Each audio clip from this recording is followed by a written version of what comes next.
meu irmão está aí. Nos ataques a bombas, no genocídio em Ruanda, na pobreza do Haiti. É triste pai seu filho, um clamor materno, rogando algum céu ou inferno para os filhos subindo trido. E aos 18 não pesava. Que aos 18 não pesava 20 e poucos quilos, velho. O Gog e o pastor Isaías do Provérbio X. Pesado, assassinos sociais. Vou deixar tocar aqui, porque eu vou falar agora sobre Ruanda. Ruanda é um pequeno país próximo ao Burundi, próximo à Tanzânia, próximo à República Democrática do Congo, localizado, quando você pegar o seu mapa, na região do Rift Valley ali, dos lagos tectônicos africanos, ou seja, no leste da África, um país que não possui litoral, mas apesar de estar próximo à linha do Equador, tem um clima com características mais amenas devido à sua altitude. Um país hoje que, por incrível que pareça, tem a sua capital Kigali, ou Kigali, como sendo um referencial, né, por ser uma cidade limpa, bem organizada, estruturalmente organizada. Um dos países africanos, talvez o único que tivesse no Congresso, há pouco tempo atrás, a maioria de mulheres, em onde existe, se não me falha a memória, um equilíbrio de salários entre mulheres e homens, dentro de um contexto que na África é uma desigualdade, no mundo é uma desigualdade, na África maior. Ruanda também, o que eu posso falar mais de Ruanda? São 2 idiomas oficiais, ou 3, que se eu não me engano é o francês, o inglês e o swahili, mas a língua falada por quase todos os ruandeses chama-se Kinyarwanda. Eles têm 3 etnias ali, sendo que os Hutus são 90%, os Tutsis quase mais ou menos 9% e quase 1% de uma etnia Tuá, que na realidade todas as 3 convergem para apenas um tronco étnico naquele local. E que foi palco em 1994, filhão, de um dos maiores massacres da história do século XX, que foi o conflito de Ruanda. Mas vamos, como sempre falamos, temos alguns vídeos nossos no canal onde nós falamos aí sobre o congresso, sobre a Conferência de Berlim, não é? E ali a divisão em países artificiais, temos uma lousa da lenda onde explicamos tudo isso, e onde, segundo alguns, está a origem dos conflitos que você acha na África odierna, na África atual. Mas vamos lá. Ruanda, já em 1890, passa a administração alemã e vai passar depois novamente a administração belga, porque o Ruanda pertencia à região do Congo belga, a partir da Primeira Guerra Mundial. Mas vamos por partes aqui. A primeira situação, e isso é importante, foi quando foi escolhido a etnia daquelas 3 que iria comandar Ruanda. E isso foi escolhido pelos belgas na época, e depois os alemães mantiveram, e depois os belgas também mantiveram, que foram os Tutsis. Haviam 2 etnias principais, os Hutus, que eram 90% quase de Ruanda, e os Tutsis. Os Hutus, geralmente mais baixos, mais atarracados, mais fortes, o nariz é mais achatado, né? A feição bem africanizada da etnia, das etnias e nações afros. E os Tutsis foram escolhidos por suas feições mais agradáveis aos olhos do europeu. Então vejam bem essa situação desse preconceito já existente na época. Porque eles tinham o nariz mais aquilino, eram mais altos, mais esguios e foram escolhidos. E quando você é escolhido numa situação dessa, os seus,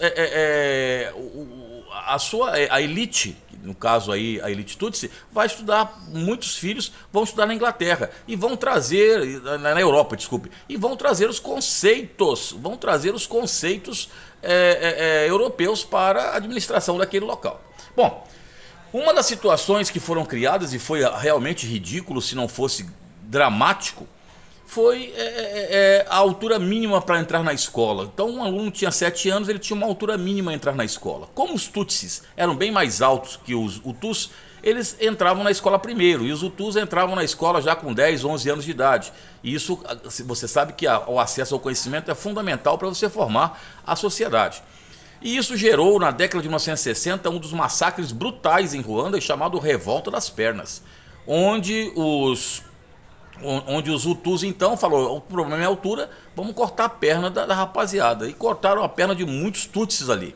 Por isso que pessoas com 65, 70 anos de idade, você encontra algumas pessoas com pernas amputadas. E aí a Bélgica teve que entrar junto ali e tal, e fizeram um acordo do governo rotatório. A cada 4 anos você tinha um governo Hutu ou Tutsi. O que acontece nessa situação? Apesar do governo ser o governo ruandês às vezes ser Tutsi, a elite que comandava apesar do governo ruandês muitas vezes ser Hutu, quem governava era a elite Tutsi, porque tinha acesso a toda a estrutura do Estado. O que acontece é que em 1994, dois generais, se não me engano, alguns generais, deram um golpe e generais Hutus, e mataram e fizeram um atentado que o avião do presidente de Ruanda caiu e morreu o presidente de Ruanda, que era também um Hutu. E esses Hutus culparam os Tutsis. E aí, meu filho, começa um dos maiores massacres. Toda a situação ali dizia que os Tutsis eram responsáveis pela morte do presidente Hutu, o que não era verdade. Foram os próprios Hutus. E isso aí foi tão forte que nós tivemos quase 1 milhão de mortos. E aí as mortes realmente foram brutais. Muitas vezes levavam-se em estádios de futebol e matavam-se a golpes de facão. E as revistas e jornais da época retratavam esse massacre de Ruanda. Inclusive as águas dos rios que ali passavam foram contaminadas pelo vírus do cólera. Os Tutsis acabaram recebendo auxílio externo de outros Tutsis de Burundi, e como tinham dinheiro também se fortaleceram. E foi um massacre, primeiro dos Hutus, que mataram muitos Tutsis. Lembrando até que esse massacre ultrapassou até as fronteiras religiosas, porque ali em Ruanda o cristianismo é a religião predominante. E muitos padres e madres que eram Hutus levavam os Tutsis até as igrejas, e lá eles chegavam para o exército ruandês e chegavam e falavam que lá estavam os Tutsis, e havia um massacre dentro das igrejas. Muitos desses indivíduos foram condenados pelo Tribunal Penal Internacional. Inclusive padres e madres que se desculparam, dizendo que a questão étnica era mais forte do que a questão religiosa. Depois disso houve a intervenção de forças de paz da ONU, tentando uma estabilidade. Hoje Ruanda, que tem uma atividade pecuária ali, um IDH baixíssimo, mas a sua atividade pecuária provavelmente seja a atividade principal, vem se reequilibrando dentro do contexto africano. Cuidado com esse conflito que poderá cair nas provas de vestibular para vocês. E aí, fião? Nós vamos continuando aí com Gog. Pra mim, eu sempre falo que Gog é um dos rappers mais, como é que eu posso dizer, para não suscitar melindres e idiosincrasias numa terra de ninguém. Eu digo que o Gog é um dos rappers mais coerentes. O Gog sempre se declarou socialista pela justiça social, e sempre manteve a sua linhagem de pensamento dentro do hip hop brasileiro. Tamo junto, fião. É nós que heróis. Vai aí pros vestibulares que nós estamos aqui tentando fazer alguma coisa pra vocês. É nós.